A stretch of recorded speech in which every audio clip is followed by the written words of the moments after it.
Good evening ladies and gentleman. Laws of nature में आपका स्वागत है। लॉज ऑफ नेचर में जिस चीज़ के बारे में आज हम पढ़ने के लिए जा रहे हैं, समझने के लिए जा रहे हैं, वो है अंडरस्टैंडिंग सेल्फ। खुद को समझने के बारे में। खुद को इस दुनिया में हमारे अंदर बहुत से नज़रिया डेवलप होता रहता है कि इस दुनिया को चेंज कर देंगे, इसे बदल देंगे, ये चेंज कर देंगे, वो चेंज कर देंगे।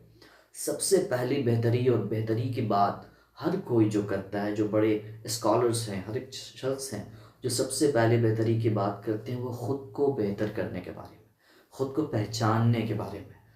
अगर इंसान अपने ख़ुद को पहचान लेता है कि ये जो खुदी है, ये जो सेल्फ है, क्या हैसियत रखता है, क्या एग्जिस्टेंस रखता है, खुदा ने, कुदरत ने इस खुदी को कितना कैपेबल बनाया, इस सेल्फ को कितना वजूद दे करके, कितनी तोहफ़ों से नवाज करके इस दुनिया में भेजा है। अगर उसकी तलाश कर ले इंसान, तो वो इस दुनिया में तो कामयाब हो गए, वो आने वाली दुनिया को भी कामयाब बना लेगा। इसलिए ये टॉपिक, ये सेल्फ, अंडरस्टैंडिंग सेल्फ मुझे बहुत अजीज़ है, बहुत महबूब है।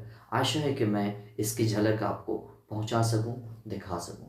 चलिए आज के लेक्चर का आगाज़ करते हैं, शुरुआत करते हैं अंडरस्टैंडिंग सेल्फ के बारे में। The term self refers to the totality of a person experiences। ये जो सेल्फ है ना, ये जो खुदी है ना, वो किस चीज़ से एक्सप्रेस होती है, किस चीज़, कौन ऐसी चीज़ें हैं जो सेल्फ को एक्सप्रेस करती हैं, बताती हैं कि ये सेल्फ हूँ, ये मैं हूँ। वो मेरे एक्सपीरियंसेस हैं, क्या मैंने एक्सपीरियंसेस किया है, वो डेफिनेशन मेरे खुद से, मेरे सेल्फ से निकलेगी। मेरे जो एक्सपीरियंसेस होंगे वैसा मैं हूँगा। मेरे आइडियाज़, मैं किन तरह के आइडियाज़ का मजमूआ रखता हूँ, किन आइडियाज़ को मैं फुलफ़िल करना चाहता हूँ, किन आइडियाज़ को लेकर के चलता हूँ, वो आइडियाज़ मेरे सेल्फ का हिस्सा है, मेरे वजूद का हिस्सा है। थॉट्स, मैं किन तरह की चीज़ों के ऊपर सोचता हूँ, विचार रखता हूँ, वो थॉट्स मेरे सेल्फ है। एंड फीलिंग्स, मैं किन चीज़ों को महसूस करता हूँ, वो मेरा सेल्फ है, वो मेरी खुदी है। मैं जो सोचता हूँ वो चीज़ क्या कहलाती है, सेल्फ कहलाती है। मैं जो महसूस करता हूँ वो चीज़ क्या कहलाती है, सेल्फ कहलाती है, खुदी कहलाती है। Self concept and self esteem are elements of identity. Self concept, खुद के बारे में जो नज़रिया रखता है इंसान, खुद के बारे में जो जजमेंट रखता है इंसान, वो चीज़ क्या कहलाती है, कहाँ से आती है, आइडेंटिटी से आती है, शनाख्त से निकल करके आती है। तो चलिए सबसे पहले हम सेल्फ कॉन्सेप्ट समझ लेते हैं। Self concept is description of one self. Self concept जो है ना, खुद का नज़रिया जो है ना, खुद के बारे में एक्सप्रेशन है, खुद के बारे में रद्द अमल है, बताना है, इजहार है। It answers the questions of who am I. ये किस क्वेश्चंस का, किस सवाल का जवाब देता है, मैं कौन हूँ। Our self concept includes our qualities. हमारा सेल्फ कॉन्सेप्ट, हमारा खुद के बारे में जो नज़रिया है ना, वो हमारी क्वालिटीज़ है। हम किस तरह की क्वालिटीज़ रखते हैं। बहुत से लोग मवासिलात में, कम्युनिकेशन में बहुत अच्छे होते हैं, बहुत से लोग स्पोर्ट्स में बहुत अच्छे होते हैं, बहुत से लोग टीचिंग में बहुत अच्छे होते हैं, बहुत से लोग लीडरशिप स्किल में बहुत अच्छे होते हैं। हर एक शख्स के पास अपनी अपनी क्वालिटीज़ होती हैं, अपनी अपनी एक एग्जिस्टेंस रखती हैं वो क्वालिटीज़, वो सेल्फ कॉन्सेप्ट होता है। फीलिंग्स, हम क्या महसूस करते हैं, वो सेल्फ कॉन्सेप्ट कहलाता है। एंड थॉट्स, हम क्या सोचते हैं।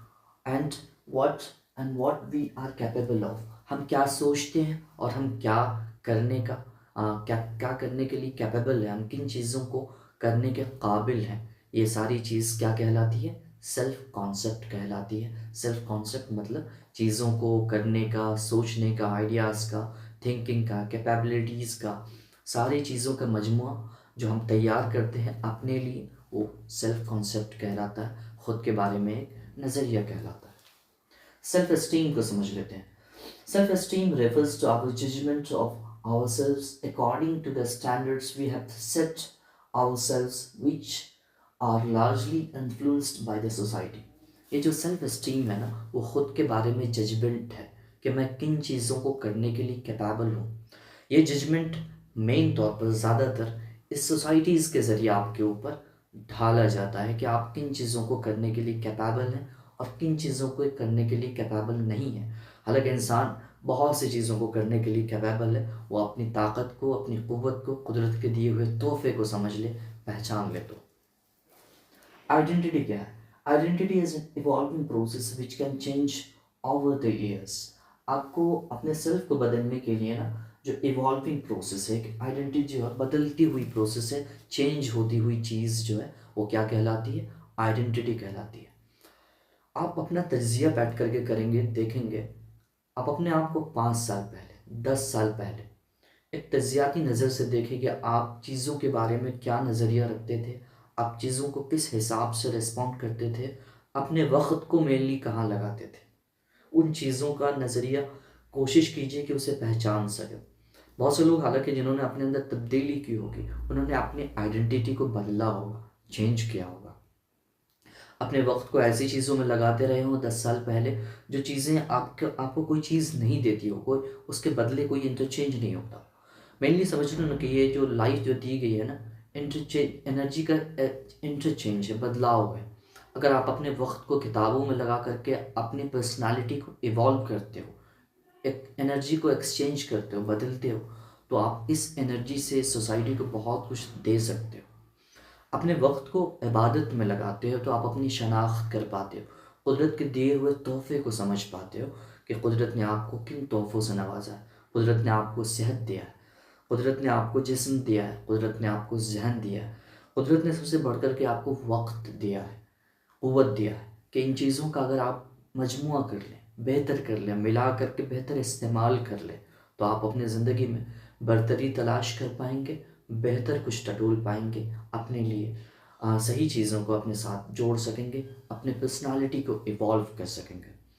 आशा है कि ये अंडरस्टैंडिंग ऑफ सेल्फ जो है ना, ख़ुद को समझने के बारे में है ना, ख़ुद के तज्ज़िया के बारे में जो है ना, समझने की कोशिश करेंगे, जानने की कोशिश करेंगे, अपनी आइडेंटिटी को वक्त के साथ इवॉल्व करने की कोशिश करेंगे। हालांकि वो होती है, अगर आप कुदरत के साथ अपने आप को बदल नहीं रहे, तो कुदरत आपके साथ ऐसी चीज़ों को लगा देता है जो आपको बदलने के लिए जबरन कोशिश करते हैं, फिर आप में उसमें बिखर जाते हैं, टूट पड़ते हैं।